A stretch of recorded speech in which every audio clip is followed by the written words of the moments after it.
Hey guys, what's going on? I hope you're all doing well. Welcome back to another video. This video is different to my usual content, but it's also kind of the same. Let's talk about hacking in Minecraft. Have you ever wondered what client to use or which client is the best, or how you can hack without getting caught? Whether you are a builder, an explorer, or a player who enjoys player versus player combat, this video will walk you through the basics of choosing the right hack client.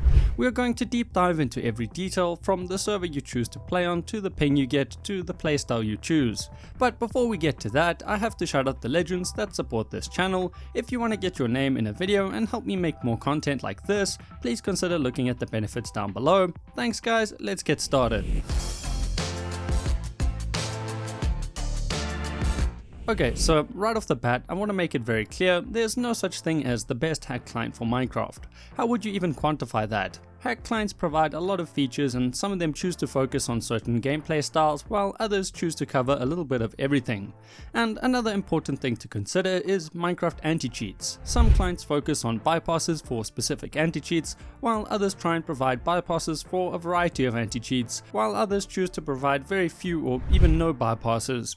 And there are other things to consider too. What ping does the player have, or what playstyle does the user have? The best hack client for a player who has high ping on a server like 2b2t versus the best hack client for a player with low ping playing on a minigame server is going to be very different. With all of this in mind, the question of what is the best hack client for Minecraft is, well, quite a silly one. This video may not be very helpful for long-time subscribers, as everything I'm going to cover today is stuff that I've said before, but I get asked these questions all of the time, and I think condensing it into a single video will be helpful for those people. I think the first and most important thing to consider is what niche you choose to play in. What do I mean by this? Well, are you an Anarchy player, or are you a minigame player? Or are you someone that enjoys trolling friends on an SMP server? Knowing what niche you're going to play in is very important for your client choice. The next important thing to consider is the server you want to play on. Do you know what anti-cheat the server has? Do you know what version the server supports? Both of these can usually be answered with a few quick Google searches. Some clients offer bypasses for specific anti-cheats, and some clients only support certain versions of Minecraft, so knowing this before choosing a client is also very important. The next things to consider are playstyle and ping. What I mean by this is, after choosing a niche, let's say hacking on minigame servers, are you going to be blatant, or are you going to try and closet cheat? For anyone not sure what this means, a player trying to closet cheat would use as few hacks as possible and try to conceal the fact that they are using hacks while still gaining some sort of advantage through the few enabled hacks. While being blatant means that you don't try to hide the fact that you are cheating and push the boundaries of what should be possible. This makes it very clear to everyone around you that you are cheating, and often players in this category use lots of alt accounts and VPNs to ban evade. Speaking of alt accounts, this portion of this video is proudly sponsored by alts.zone. They provide high quality Minecraft alts at affordable prices. With almost 100 positive reviews on Trustpilot, they are clearly a reliable source for Minecraft alt accounts. I have personally used their service and can confirm that they are legit. I have linked both their website and Discord in the description down below. If you guys enjoy my content and want to support what I do, please consider taking a look at what they have to offer. I want them to know that sponsoring this video was worth it. Thanks guys, let's get back into the video. We have now discussed some of the main points to consider before choosing a hack client. This list is not complete. There are other things to consider too, like if the client is safe to use. Malware has been spread around in hack clients before, so this is actually quite important. This is a topic for another video though, and I'm not going to cover this now. With that said, the basic list of things to consider covered in this video should be a good starting point for most people. Now, there's no way for me to know which of these points are relevant to you, the viewer watching, so while I can't tell you what the best hack client is, I can go through some of the more common selections and clients to hopefully provide you with enough information for you to come to your own conclusion.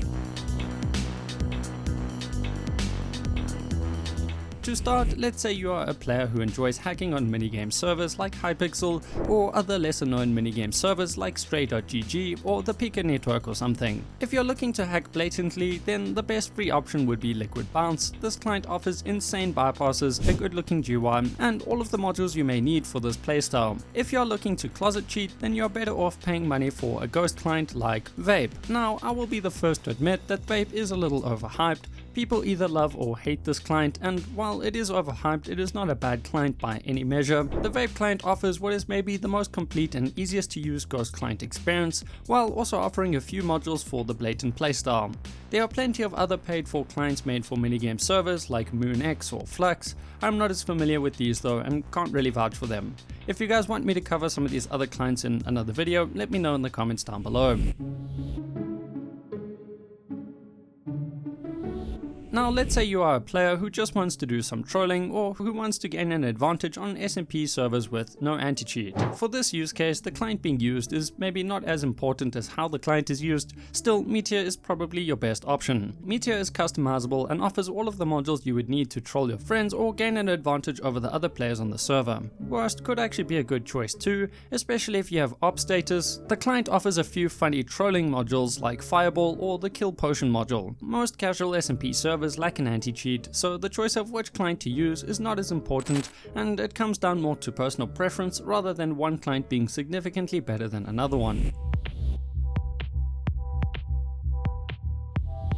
Now for the niche I am most comfortable with, Anarchy Servers. There are a lot of choices. To start, let's say you are a player who wants to play on servers like 2b2t, you are more interested in traveling, exploring, base hunting and or building. In this case, my go-to recommendation would be RussiaHack. This is a very popular and paid for client with a strong focus on utility, movement and general anarchy gameplay. The client offers a lot of value for its price and would be a good choice for anyone in this category. When it comes to free clients, Meteor with client add-ons is also a good option. The only reason I recommend RussiaHack before Meteor is RussiaHack tends to offer more working movement hacks and bypasses, which are essential on any Anarchy server. Bose also offers some value in this niche. The client is not purely focused on Anarchy though, and also now offers some Ghost client features and minigame specific modules. Bose gets a lot of hate, but it really isn't a bad client. It's the perfect choice for someone who plays on an Anarchy server and who also enjoys hacking on minigame servers. Now let's say you are an Anarchy player but you prefer to sit at spawn and fight other players with end crystals. Personally, my go-to for stricter anti-cheats would be Future. I have the most playtime with this client, and while it is a little outdated in the render and GUI departments, and while it receives less updates than other clients, it is still somehow actually a really good choice. Most of the value offered by this client is from the combat modules. The Meteor client with combat focused add-ons can also be a really decent choice for Crystal PvP. Without add-ons, the client's default Crystal combat modules are mediocre at best, but there are a lot of free Crystal PvP focused add-ons on GitHub that make the client much better. I have made other videos looking at these add-ons in other videos for anyone wanting to know what add-ons to use. ThunderHack also offers some amazing combat modules along with some really awesome and good looking client renders, though this client was recently discontinued. Right now it is a good choice, but in time it is slowly going to become more and more outdated. Those would be my top 3 suggestions right now, but keep in mind there are a lot of other choices out there like the Maya client for example, or even some other clients that are yet to go public like the Blackout client. There are a lot of options in this category, and keep in mind what is best right now may be different to what is best in the near future. One thing I have not yet spoken about is pairing clients together. For example, I tend to use both Future and RussiaHack. Sometimes I even add Meteor to the mix. This can sometimes cause issues if not all of the clients work together.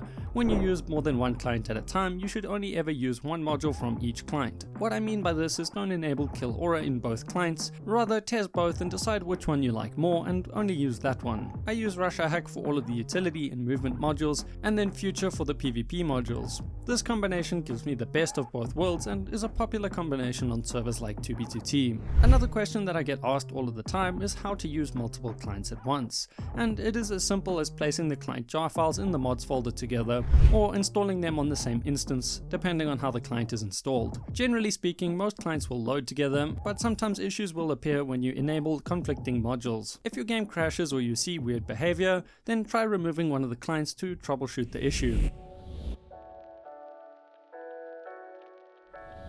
I hope this video gave you a better idea of the Minecraft hack client market, what is out there and how to pick a hack client that works for you. There is no one size fits all solution, it all comes down to your niche, the servers you play on and how you like to hack. I really do recommend combining clients to find a mix that works best for you. This way you can use the best features from different clients for different tasks in game, but do keep in mind that this can cause issues or game crashes as not all clients work seamlessly together. All of the clients listed in this video and more are linked in the video's description down below, so if any of these clients sound interesting, go check them out. One last shout out to alts.zone for sponsoring this video. Their website and Discord is linked down below. Anyways, that is more than enough rambling for one day. Thanks for watching. If you enjoyed the video, please consider leaving a like and subscribing if you have not done so already. And with that said, I have been your boy KiLAB. Peace in the Middle East.